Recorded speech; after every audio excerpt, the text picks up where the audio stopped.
Here we are at Saunders High School on the eve of the much anticipated Yonkers Mayoral Debate on Education. Thank you, Diana, and thank you to our hosts, and most especially to those of you who have joined us this evening.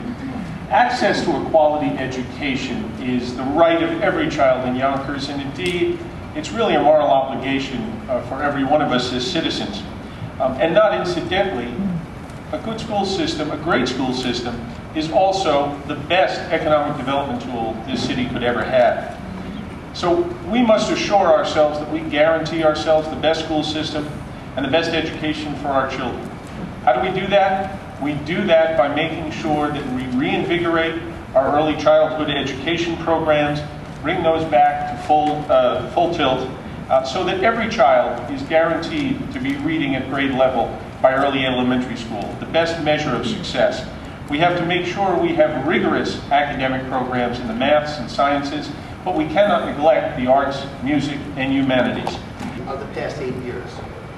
That's what we need to change, and that's what this debate is about today. Thank you. Carlos Calvi. Thank you, and thank you to all of you, to Diana, ETA, YPIE, for conducting this forum. I knew that John Murtaugh was going to exceed his time because he's a lawyer. And ask a lawyer to talk for a minute and a half is a difficult thing. I have two professional backgrounds. I'm a civil engineer, so I can keep it to a minute and a half. But I'm also a lawyer, and that might create a problem for me. I say that by way of introduction, and part of my life experience is also have to come to the table. We need the best teacher in every classroom. We have tremendous teachers. We have to make sure that our union leadership is as good as their rank and file, and that means we can't afford to have good, exciting, vigorous, dedicated teachers thrown out simply because of an outmoded seniority system. Those kinds of job rules, those kind of contract provisions have to change. We can't afford, as we did last year, to have hundreds of teachers laid off while other teachers were getting increases. That system doesn't work anymore either. Okay. The city itself will have anywhere between $60 and $100 million budget deficit this coming year. It is no surprise to nobody when you add in the fact that we have a tax cap, which only gets us about $7 million, that we are going to have to all come to the table. We will all have to come to the table with shared sacrifice. Now, what does that mean? Specifically, you don't go and tell your partner, and I know that my opponents will be critical of me about that, but you don't go and tell your partner, which is the employees, the people who educate our children, people who keep this community, these schools clean, by starting off by telling them what they're going to take away from them. What we start off with is bringing them together, making them a part of the budget process, and then having us work together on a solution to the budget crisis. Would you ask forgiveness? Well, I can't tell you specifically what would be on the table as a priority with respect to union negotiations, but I think there have to be union negotiations. The current process is probably unsustainable. My quest would be to obtain all the information as quickly as possible through the volunteer efforts, and by the way, this is not, my proposal is not similar as Mr. Murtaugh might suggest to the community boards in New York City. My proposal is strictly volunteer, and if he thinks there's a law against volunteerism, I think he needs to go back to law school. In any event, what we need to do is directly get more people involved in the system, whatever way we can, and obtain the information as to what elements of that contract we can fairly renegotiate with the union.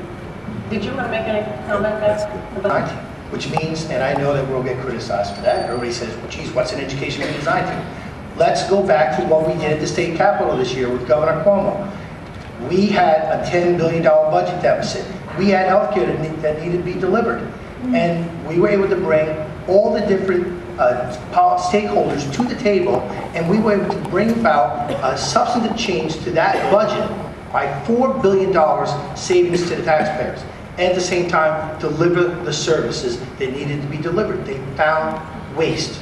Now, that is not to say that we have a ton of waste in our school district, but what it says is this, that there are school districts, even in Westchester County, that are providing for art, for music, for after-school programs, for pre-K, for transportation, and they're doing so at a cheaper price.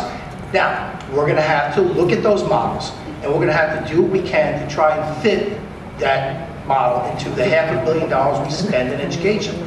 But at the end of the day, if we cannot, at least I will be able to work with Governor Cuomo, be able to say, here, Governor, these are the changes we've made. We've done the best we could, but we need some additional dollars.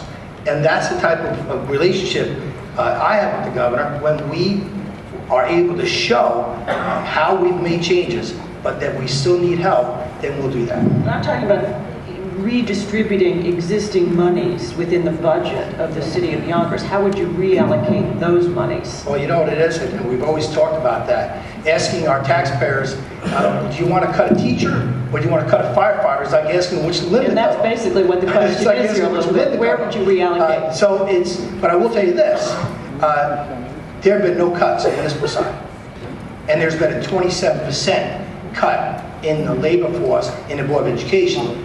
And that is not going to be overturned overnight. But I have to tell you, I will not starve our kids.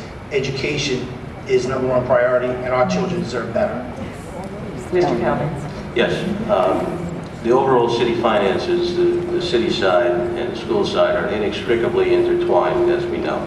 The Board of Ed website, I went on it a couple of weeks ago, and it states that the Board of Education is the second largest employer in Westchester County. I think if you combine it with the city side, probably the largest employer in the city of Yonkers is the city of Yonkers.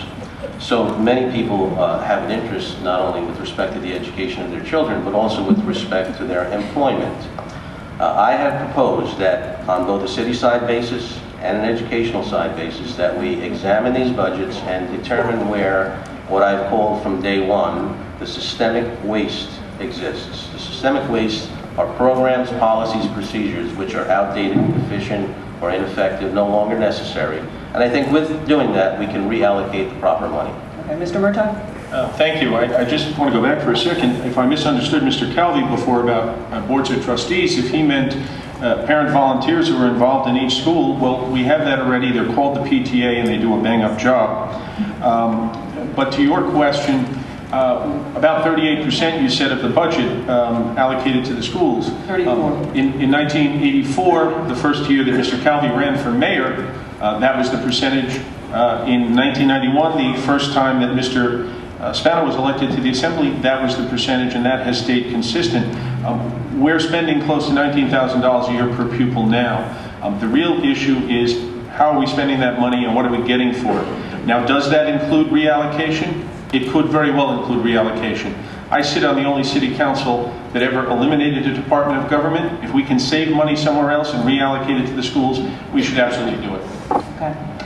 This next question actually comes from a Yonkers resident. But also, its complete form on my website, carlocalvi.com, is the study, and I emphasize the word study because I know Murtaugh is going to get nervous about that, the study of the possibility of reforming the school district into sub-school districts without violating the DSEG case, which has been settled with respect to education.